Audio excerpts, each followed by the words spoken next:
currently 7-0-1 in this tournament, playing against Gerry Thompson, who is 8-0. This is the match to determine who will be the undefeated here in day one. Let's get underway. Yeah, and one nice thing is that it's not going to be a super fast matchup. We saw previously with Cedric that things have a chance of being lopsided one way or the other, but generally speaking, in these mid-range creature versus control decks, things are going to be slower. We should see good, long, fair games where each players are going to have a lot of decisions to make, and we're going to learn about what they favor in the matchup depending on how they make those decisions. Well, Gerry is going to start out with a tapped land, and Noah just has an Evolving Wilds. On turn 2, he is going to add a Sylvan Advocate to the battlefield and pass the turn back. Noah's going to use that Evolving Wilds on Gerry's end step. He's going to find a basic island, and that just smells like a Jace Vryn's Prodigy to me. Yeah, one of the things that's interesting about this Grixis deck is it really is a black-red control deck, splashing Jace, one Silumgar's Command, one Silumgar, something along those lines. And it really doesn't have that many blue sources. A lot of times it only has a single island to search up. So you kind of want to get that island early and often, because you can certainly find yourself into the mid-game without blue mana, and that can be pretty annoying. Well, Noah is going to play that Jace. He does have a second basic land here, so that's going to make all of his battle lands into the battlefield untapped. Pass the turn back to Gerry. Gerry's going to lead off with an Oath of Nissa. He's going to find a Hangerback Walker. He's going to use a Dromoka's Command, putting a counter on his Sylvan Advocate, killing the Jace, crashing in for 3. Fast and furious play here.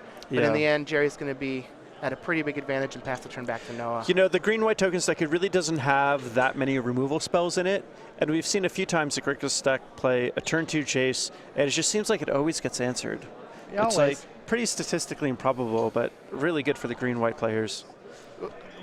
Back in the day when I was playing Bant Heroic, like when the Jeskai Tokens deck was getting pretty popular when Jace first came out, I always had the Dromoka's Command for my opponent's Jace. Yeah.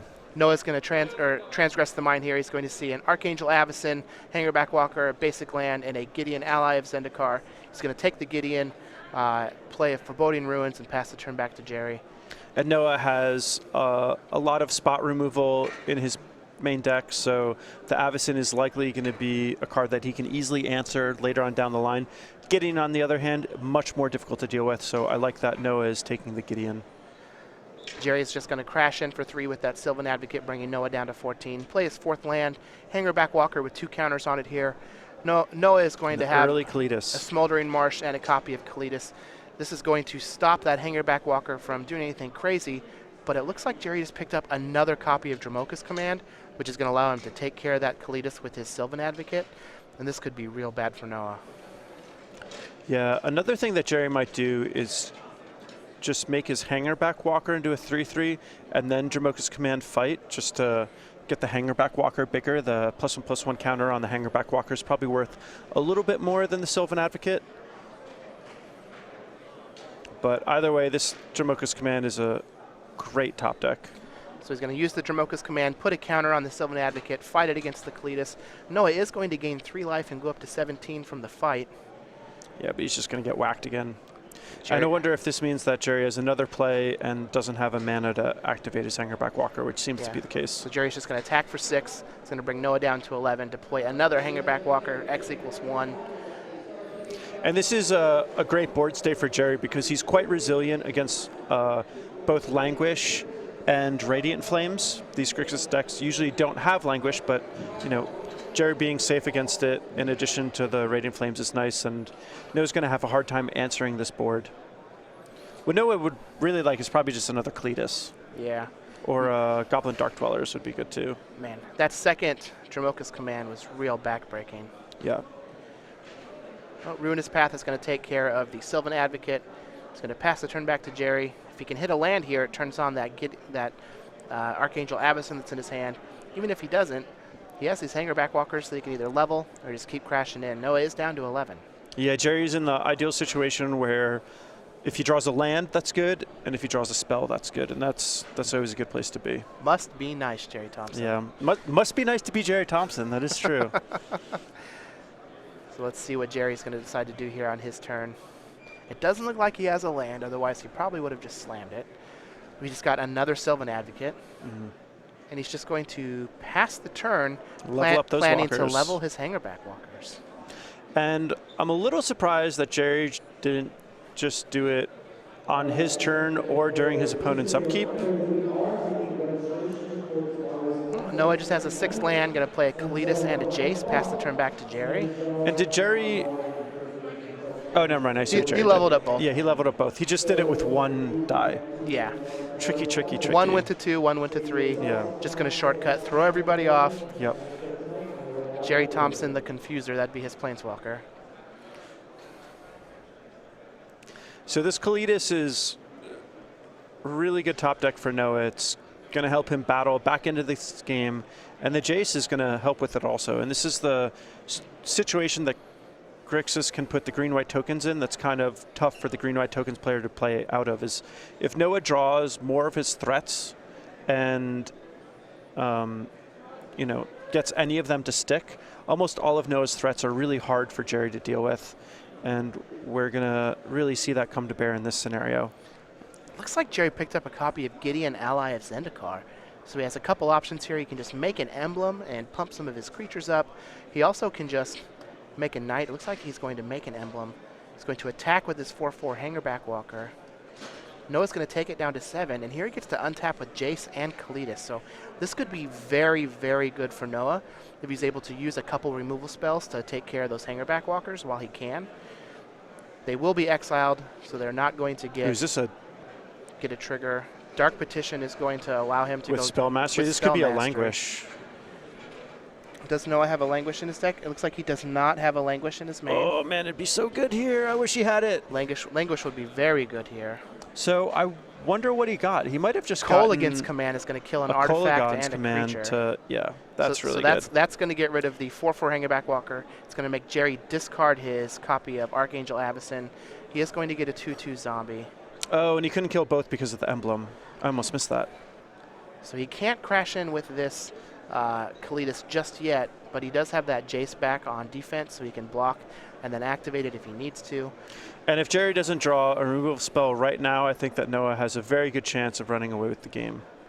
This Evolutionary Leap is nice, but this is the kind of situation where Evolutionary Leap might not be enough. Yeah, this Kalitas is putting quite a hamper on Gerry's board state. Yeah. Gerry does have 2 Declaration of Stone in his main deck that can deal with the Kalitas if the Kalitas does indeed start to get out of hand. But he's going to need to get them fast. And this Evolutionary Leap is great at generating card advantage in a scenario where you're lining up threats against your opponent's answers. But Evolutionary Leap is not going to be able to find a Declaration of Stone for Gerry. What's actually really interesting here is Noah's going to flip this Jace. And if he flashes back his Kolaghan's Command, he can destroy the Hangerback Walker and make Gerry discard a card. Yeah, blanking the and that's Evolutionary going to blank Leap the Evolutionary activation. Leap activation. Yeah. Oh, we even have a Dark Dwellers is going to do that. So it's going to, I imagine so, it's going to target the Hangerback Walker, destroy an artifact, target Gerry to make him discard a card. Yeah, that's pretty rough. He's just going to sacrifice anyway to get an Evolutionary Leap activation. It's going to discard the Archangel Avacyn. And now we've got a Kalitas is going to crash in. That Sylvan Advocate is only a 3/4. And now Noah Walker's life total is going to start going up, as is his chance to win this game. Jace is going to plus on the Advocate. He's got 2/2 zombies. I probably would have plussed on the Advocate and then also attacked with one of my 2/2 zombies there if I was Noah. I think he missed out on 2 points of damage, but it's not really going to matter. He was so far ahead with the Jace and the Kalitas. Yeah. Gerry just has to pack him up there. So Noah Walker, our young all-star from the northeast of the United States, is going to take game 1 with his Grixis control deck over Gerry Thompson on green-white tokens. Let's take a look at the player sideboards here so we can see what we think that they're going to bring in. Noah has 3 Duress, 2 Negate, an Ob Nixilis Reignited, a Dark Petition, an Infinite Obliteration, a Read the Bones, a Languish, and a Radiant Flames. He also has a Pia and Kiran Nalar, a Dragon Master Outcast, a Dragon Lord Silumgar, and a copy of Silumgar's Command. What do we think Noah's going to sideboard here? So I think basically Noah's game plan is Noah wants to target Gerry's Planeswalkers and potentially secure the waste and Evolutionary Leap. So cards like Duress and Negate are perfect for that. I think you'll also want to bring in some of his threats because they're just hard for Gerry to deal with. So Pian Kirinalar, Dragon Master Outcast, Dragon Lord Silumgar. I think those are all great choices to bring. I think Silumgar's Command, also a great way to fight the Planeswalker and should be coming in. He could also bring in the Ob Nixilis just as a way to be a little bit more mid-rangey.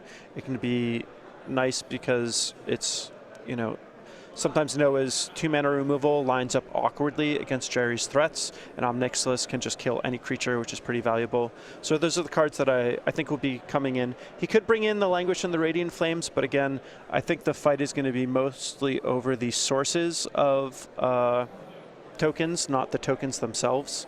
So Noah may want to keep a critical density of those sweepers. He may want to have like 1 Languish and 1 Radiant Flames in his main deck, but I don't think he's going to want to have the full 4 sweepers that he has access to all in the main. All right, well, I can get behind that. On Gerry's side, we have 2 Declaration in Stone, 3 Planar Outburst, 2 Nissa Vastwood Seer, 2 Linvala the Preserver, a Den Protector, an Enlightened Ascetic, 2 Stasis Snare, and 2 Secure the Waste. What do we think Gerry's going to do?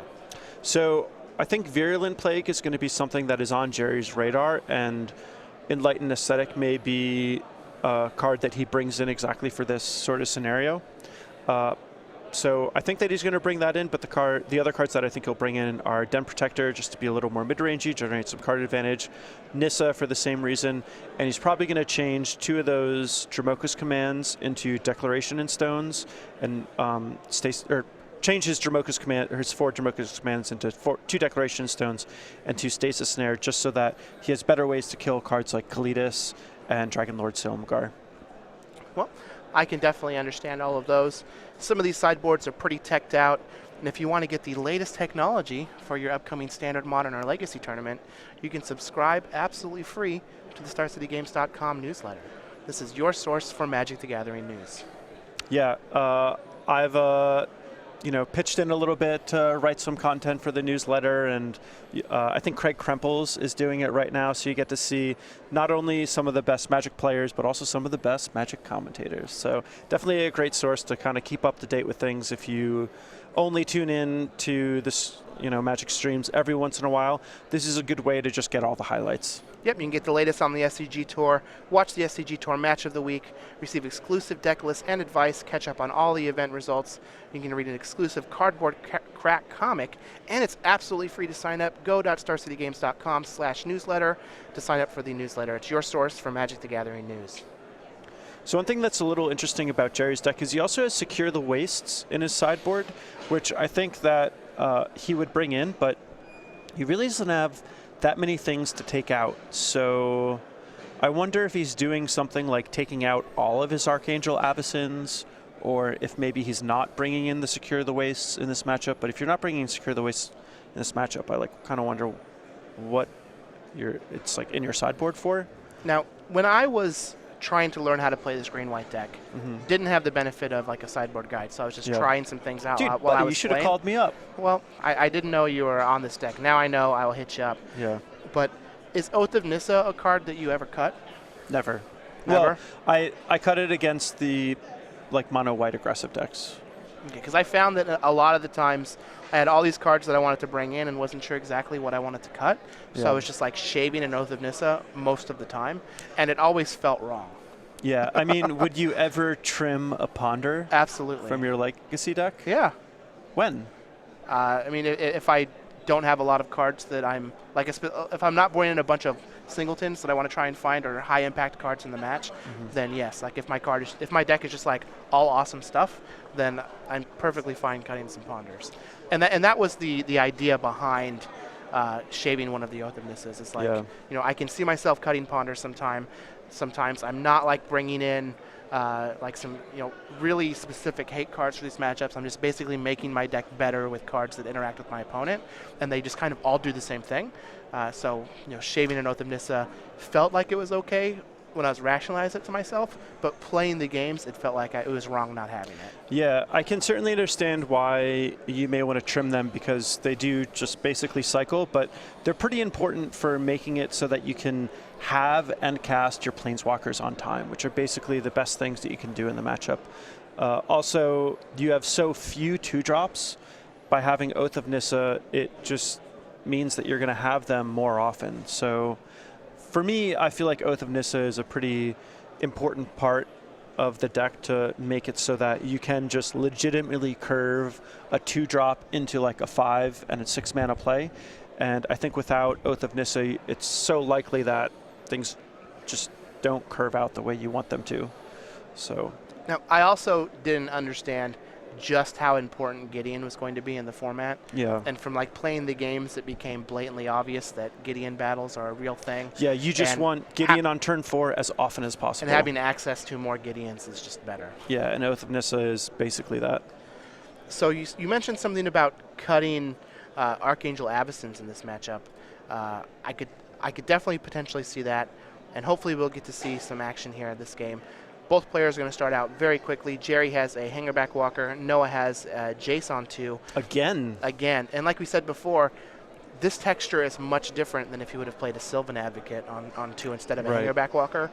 It's kind of amazing just how much more pressure Advocate can put on your opponent than Hangerback does. Yeah, and the Hangerback, not only is it not very much pressure, but it's also a pretty big burden on your mana. I mean, if you play a turn 2 Hangerback Walker and then you're curving out with a Nissa into a Gideon, then you're not really getting that Hangerback Walker to be any bigger.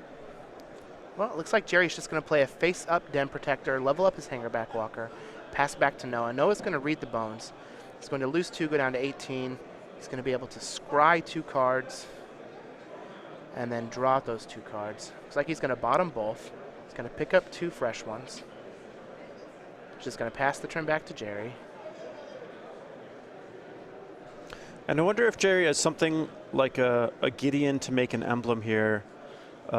Casting the Den Protector face up is, I mean, sometimes that's just what you want to do, but...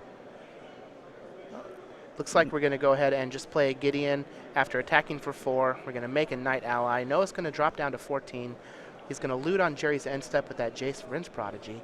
Now, even though Gerry didn't make an emblem with the Gideon, this still sets up a pretty good board state, especially if Noah has to take this turn off of affecting the creatures to handle the Gideon.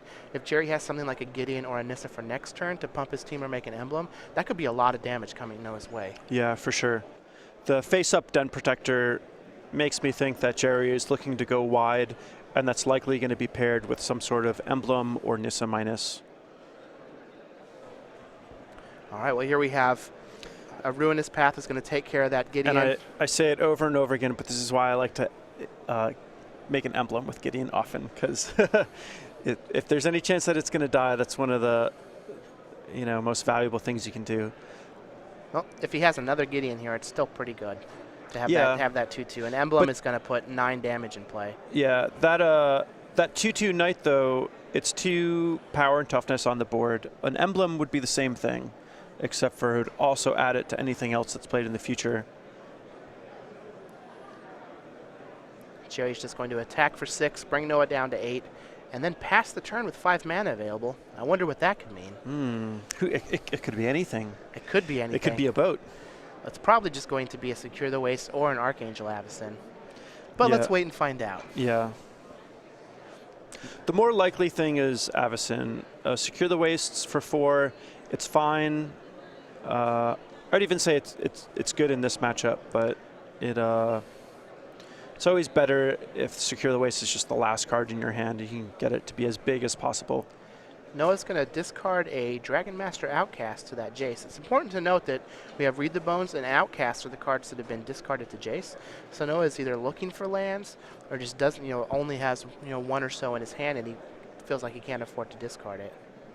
Yeah, those cards are cards that are focused on a much longer, slower game. Ooh, and discarding a Goblin Dark Dwellers. So it looks like Noah really is just digging for lands. The Jace is going to flip into a Telepath Unbound. He has 5 cards in his graveyard now. Let's see what he decides to do. Maybe some kind of removal spell. He has to be wary of what Gerry's going to do on his end step with 5 mana available. Both Secure the Waste and Archangel Avacyn are pretty terrible prospects for Noah. The other thing that I really like about Oath of Nissa is one of the easiest ways to fall behind is to just not hit your first 6 land drops, which is kind of an insane thing to say, but we've seen a lot of these green-white players go up to 26 lands, and with the 4 Oath of Nisas, that's essentially, you know, pretty close to 30 lands. But, you know, you just want to hit all of your land drops. It's so important. Well, Gerry is just going to go ahead and secure the waste for 4 on Noah's end step. Now I really want to see an emblem or Nissa. There we go. Here we have a Nissa. We're going to get a minus. And so this is something that I thought Gerry was telegraphing ever since that turn 3 face-up Dun Protector. He just looked at the texture of his hand and said, the way that I'm going to win this game is by going wide and on one pivotal turn, just minusing a Nissa or making an emblem, and it's going to be too much for Noah to handle, and that's exactly how it played out. Would you say Gerry Thompson is good at this game? Oh, he's a very powerful wizard. Gerry's going to pick that game up. He's going to tie everything up 1-1. For those of you just joining us, Gerry Thompson is on green-white tokens, currently 8-0 in the tournament. Noah Walker is on Grixis control. He is 7-0-1. We are battling here for the sole undefeated player in this event for day 1. Going into game 3, do you think either player is going to change up their sideboarding? Is there some type of advantage Gerry can gain from switching his configuration around on the draw? I don't think that Gerry is going to change anything beyond on the draw. The one thing on Noah's side is I think Noah's threats are a little better when he's on the play. So those cards like Kalidas, Dragon Master Outcast, they're going to be a little worse now that Noah's on the draw. But I don't think he's going to actually change his configuration. Maybe he takes out the Dragon Master Outcast, but you know, if he likes it in the matchup, he's probably going to keep it on the draw, even though it may be marginally worse. Yeah, these outcasts have been interesting. We saw Noah use it to great effect against the green-white tokens opponent much earlier on in the tournament. Mm-hmm. It's a great way to take advantage of the green-white deck, is the fact that it doesn't have much removal. Yeah, like it's not a card that you would think, but it ends up being very good. Not only do they not have a lot of removal, but they're very weak to flyers. Yeah. And it's just an army in a can type card that can take over the game once you stabilize. You get a Kalidas down, stops their attacks. You know, you can use a Dragonlord Silumgar to stop their attacks, use a bunch of your removal. But a card like Dragon Master Outcast is just going to continue to build advantage once you have the game stabilized. I mean, at some point your opponent's just going to die to a bunch of 5/5 dragons. Yeah, it's also nice that it gives you a way to chump block an Ormondal for a while until you find a way to bounce it, or Dragonlord Silumgar to steal it. It you know, also is nice because Noah's probably going to be boarding out a lot of his sweepers. He may even be boarding out all of these sweepers. When I was playing Grixis Control online in this matchup, I had 2 Virulent Plagues, but I was actually just boarding out all my sweepers, which a lot of people may be surprised about. But the fight just isn't over the small tokens. It's usually about the Planeswalkers, and because of that, your Dragon Master Outcast is probably just going to stick on the board. Well, as these players are finishing up shuffling for game 3, let's learn a little bit about Gerry Thompson. He is a powerful mage, currently residing in Roanoke, Virginia. He is 32 years old, so I am still older than he is. Man, 20 open He's top from 8s is Elk River, insane. Minnesota. He has 20 open top 8s. I almost have 20 open top 8s. Wow, that's really good. He has 5 open wins. 7. Can I have your autograph? No. Oh, man. He has 5 open wins, which is one more than I do. He does have 7 invitational top 8s and 2 invitational wins, which is a record that I don't think anybody is going to break at any time soon. Yeah. Jason Ford, a friend, holds the rights to name his firstborn child. I really hope it is something really weird when that happens. At one time, he had $20,000 underneath his bed in a shoebox. That is not safe or good planning. No, don't do that at home, kids. And he is currently practicing partner acrobatics. So Gerry has recently relocated back to Roanoke, Virginia. You can see him on the Versus Premium, or the Premium Versus series on StarCityGames.com. He also has content on that side, so make sure you check that out and subscribe to Premium to see Gerry's content if you don't already, because it is some of the best content on the internet. As we head in here to Game 3, Noah Walker just has a Wandering Fumarole. Gerry does have that turn 1 Oath of Nissa, so this is going to set up his hand for the next few turns, either giving him a land to be able to cast some spells, finding him a 2-drop so that he can curve out, and even making him able to cast things like Nissa and Gideon without having the proper mana. Yeah, it just smooths everything out. I love the Oath of Nissa. That card is just very, very good. I mean, we even saw Raphael Levy Oh, don't even get me started on in that. the Grand Prix in Tokyo. For those of you who haven't heard this, get ready to have your minds and blown. the Grand Prix in Tokyo. Green-white tokens, 2 copies of Chandra Flamecaller. With no sources 0 of red mana sources. Just the 4 Oath of Only Nissa. the 4 Oath of Nissa. Yes, so absurd. He said he was going to write an article about it. Because I hope he does. Everyone on Twitter was like, Raph, come on. Like, what are you doing? I hope he writes an article about it, and then I hope that Frank Carson also writes an article that shows how mathematically incorrect it is to do that. Yeah. Frank Carson, the actual number scientist. Gerry's just going to face up a Den Protector on turn 2. Noah's going to take his turn off, casting Read the Bones. It's like he's going to scry some to the bottom, pick up 2 cards, fall down to 18. And here we have Gerry going to be able to try and apply some pressure with that Den Protector. We might see something like a Nissa minus. Or I think we'll see Nissa plus and then Nissa minus, but... Oh, we have an Oath of Nissa instead. That's a little surprising. I thought he grabbed a Nissa before, but maybe I viewed incorrectly. Well, there is a 2-drop, so he is going to be able to continue adding to his board here as long as he has a forest in his hand or a green-producing untapped land. He's going to crash in for 2 with the Den Protector, drop Noah down to 16, play a Sylvan Advocate, and pass the turn back. And we'll see if Noah has like a sweeper here. Here's something where like a sweeper or a Kalitas would be good. Kalitas is... Yeah, Kalitas is great. Man, that card is awesome. And we get to play with it for a long time. It's yeah, not rotating Kalitas is soon. a really sweet card. Kalitas is definitely one of the cool ones. So Gerry's going to take his turn 4 here, and let's see if he has some way. Look at him in all his traitorous glory. To try and bust through this Kalitas. Super sweet card. Kind of funny, when this card first came out, I was fairly certain it was pronounced Kalitas. Oh, yeah? And I was 100% wrong. Well, that's the fun thing about made-up words, is you can pronounce them however you want. I know. All right, well, Gideon's going to come down, make a 2-2, and pass the turn back to Noah. Let's see what kind of havoc this Kalitas can put on this board. Something like a Radiant Flames would be real disgusting. So good here. Well, Duress is going to reveal Evolutionary Leap, Dromoka's Command.